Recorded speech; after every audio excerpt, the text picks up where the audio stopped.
In episode 1, we said leadership exists because life has limited energy, limited resources, and limited time, even limited intelligence. So decisions and actions that maximize what we have, move us from point A to C or to Z, and minimize waste and destruction become necessary, hence the need for leadership.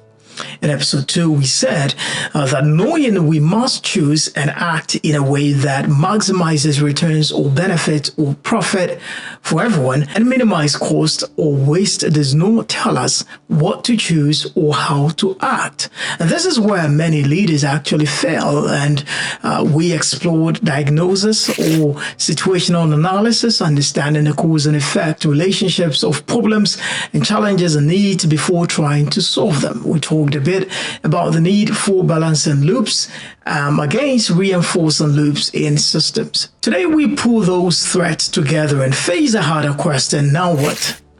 We know the need for leadership. We understand the problem through proper diagnosis or situational analysis. And then what? Do we just proceed to fix? No, I will say not yet. We need to understand the environment also in which the situation is occurring. The environment that is causing the problem in the first place.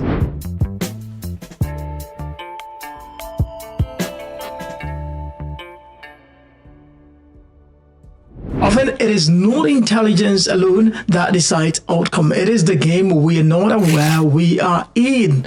Most people do not wake up and say, well, I'm playing a game and so this is how I'm going to play it. No, we simply inherit a story about life which then drives our actions and even sometimes our inactions. If a mate or a peer is rising, I am behind. If they are winning, I am losing. If they have something, I must have it too, or else I lose status in society. If another party succeeds, then my party is failing. Before we notice, that becomes the hidden story that is driving our actions and becomes part of our strategy, governing our emotions and choices and everything that we do. So even before we take action, my advice is that no matter how well we have done our situational analysis or diagnosed our status quo or problem, we must incorporate into our strategy game theory.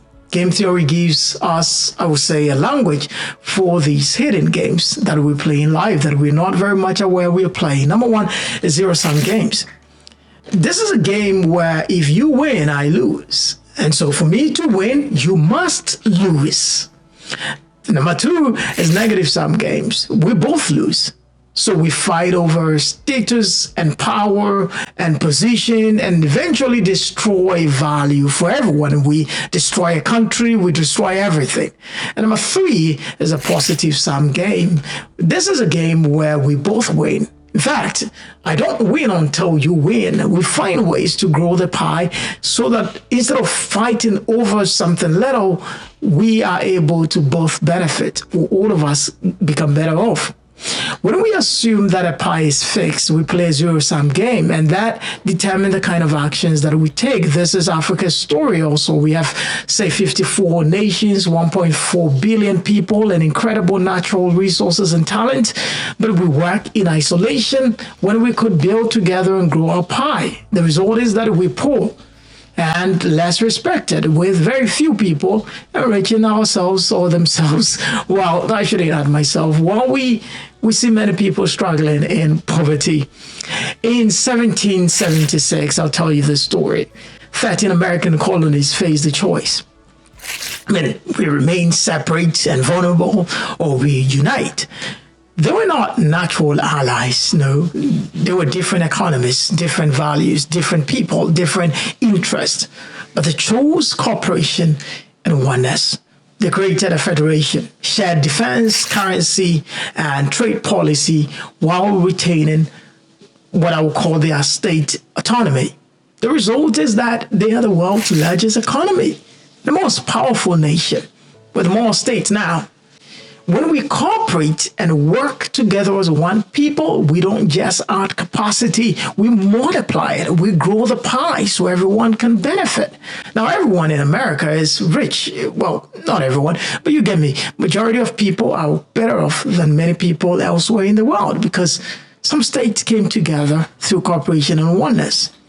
So why is cooperation and oneness never part of people's strategy? In 1950, mathematician Merrill Flood and economist Malvin Drescher were studying nuclear strategy during the Cold War, and they were conducting an experiment at the Rand Corporation, to test something called the Nash equilibrium in economics, a scenario designed to understand why rational people often fail to cooperate even when cooperation clearly benefits everyone. Their colleague Albert Tucker later formalized it as the prisoner's dilemma in game theory. So two suspects are arrested and interrogated separately. The prosecutor lacks evidence to convict either on the main charge, so they offer each prisoner a deal. If both stay silent, both get 1 year, minor charges. If one testify against the other, while the other stays silent, the betrayer goes free and the silent one gets 10 years. If both betray each other, both get 5 years.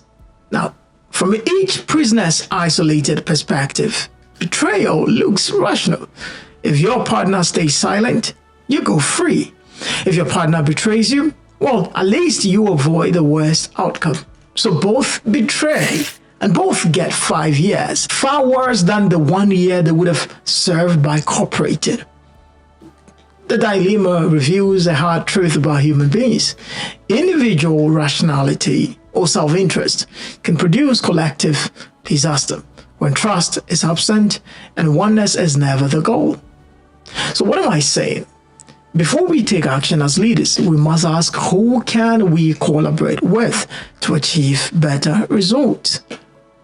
For instance, if you're a good speaker, why not partner with a video editor and animator so that you can build something great? Because alone you have a voice, but together you have a production studio. Specialize in what you have comparative advantage in and collaborate with others to build great things, especially in areas that you do not have any much strength in. This positive sum thinking pull strength together and allows us to grow the pie and multiply things. I get it. There are challenges with human behavior. In the next episode, I'll talk about how systems can aid in safeguarding whatever we are building against human behavior. But the pie is not fixed. I'm praying and hoping for a day where Africa can collaborate more and be one and can actually trade among themselves more and create more value. But until then, as individual leaders, we must learn to collaborate. We must learn to be one.